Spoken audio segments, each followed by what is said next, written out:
Hi everybody. Welcome to my video for mental health and wellness with Dr. Augustiniak. My name is Ashley Evans, and for my video, I have decided to do a self-soothing box because I anticipate working with children, adolescents, and I will be doing that for my first round of internships this fall. So, pretty much, right, I created a self-soothing box here, which I will go over a lot of the items that I have in here, but pretty much the focus is to target um, stress management and self-care for children and adolescents. So when they may be feeling a lot of sensory overload, like buildup of stress, nervousness, anger, anxiety, sadness, kind of all of the above. So this would be something that I would want to have in my office, and then this is something that I hope to kind of use in teaching my clients that they can make something like this at home. So kind of, educating the families with the children, and then even something that the children can keep like in the classroom or a smaller version in like a backpack or kind of on the go that can be utilized kind of at all times when they are feeling that really buildup of emotions and kind of need to be brought back grounded.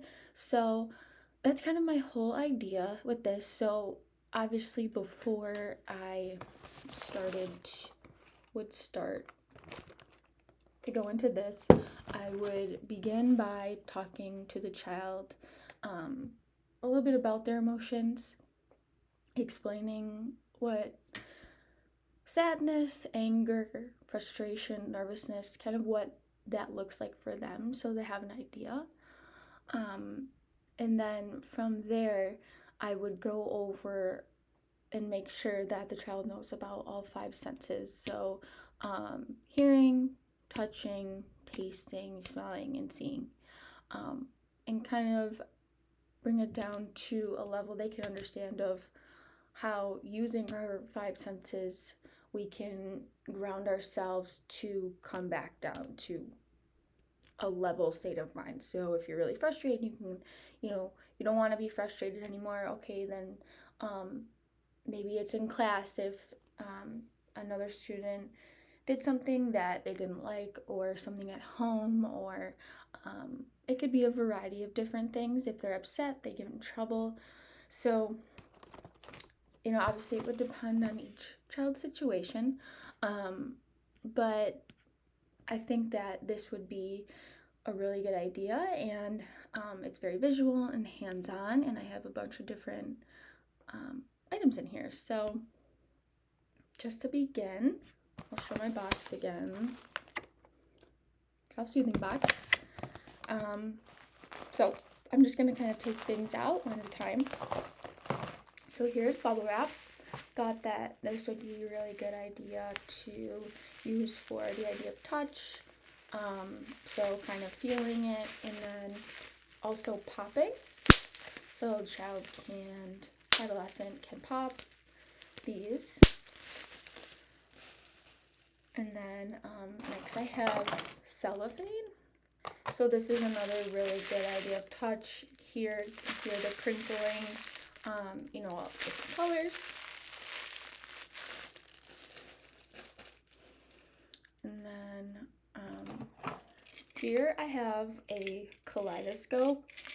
So something where it's good to use sight or even noise here, depending on what the distraction may need to be. So, talking to the child about the fact that, they can take maybe one specific thing out of this box, depending on how they're doing. If they're really sad,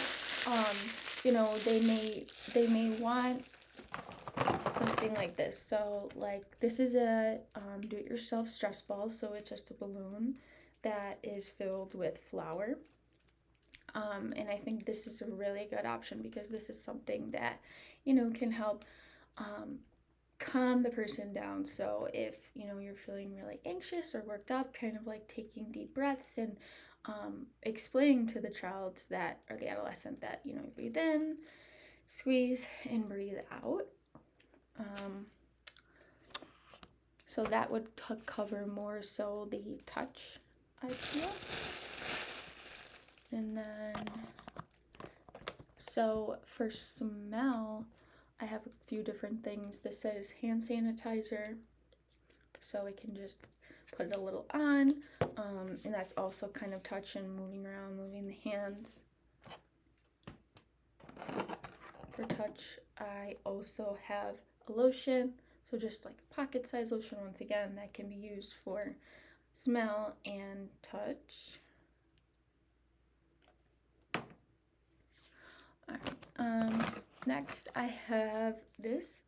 Can kind of be done a little bit differently. You can pretty much get any closed off plastic water bottle, or it could be like a little jar, but here I just have actually a plastic egg. So kind of like a at home, this could be almost like a maraca, like a form of music.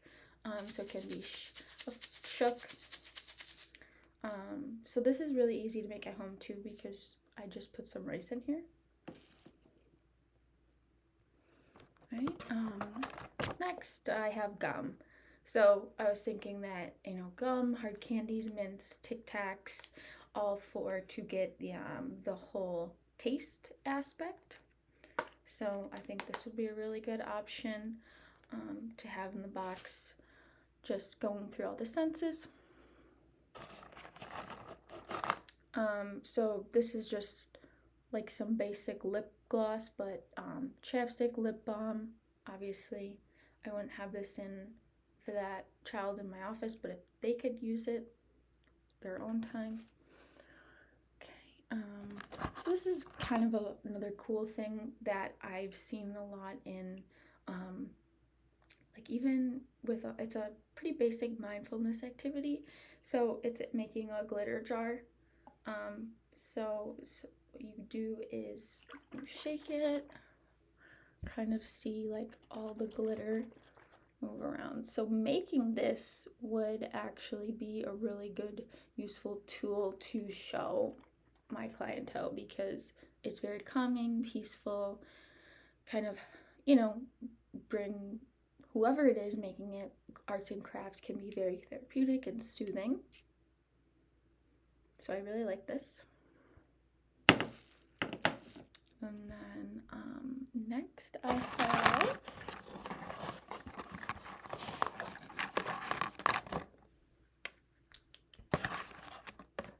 these pom-poms.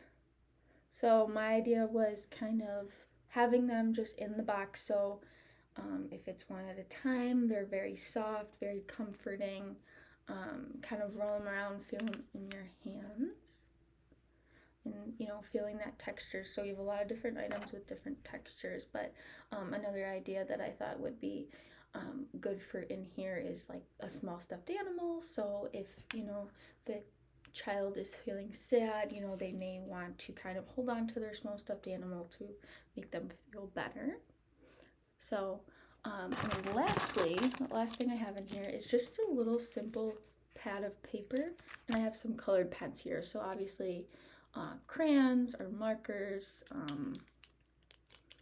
really any type of form of art, but art can be very therapeutic. So going into art therapy, that whole side of things, but I think it's a very useful tool when working with children. And this idea of a self-soothing box can be different. It can be changed a lot of ways, and maybe if you're directing it towards teens or even adults, but here I kind of directed it more toward children, and different things that I believe, and through some of my own research and experience, I have found to be very calming and soothing, and can really teach a child what a coping skill is and kind of bring it down to a more basic level. And then another few other things I thought would be good to add that I didn't have were a spray bottle, like with water or even a fan attached to it. So the idea of temperature. And then a fidget spinner is really good with kids for anxiety. You know, maybe they wanted to grab it in the office if they're having a hard time focusing during a session. And then a plastic timer, so an hourglass timer. So, like I said, this can be done a bunch of different ways, but this was, once again, how I made my little self-soothing box. And I think it's a really fun, great idea if anyone is interested in working with children. Thanks, everyone.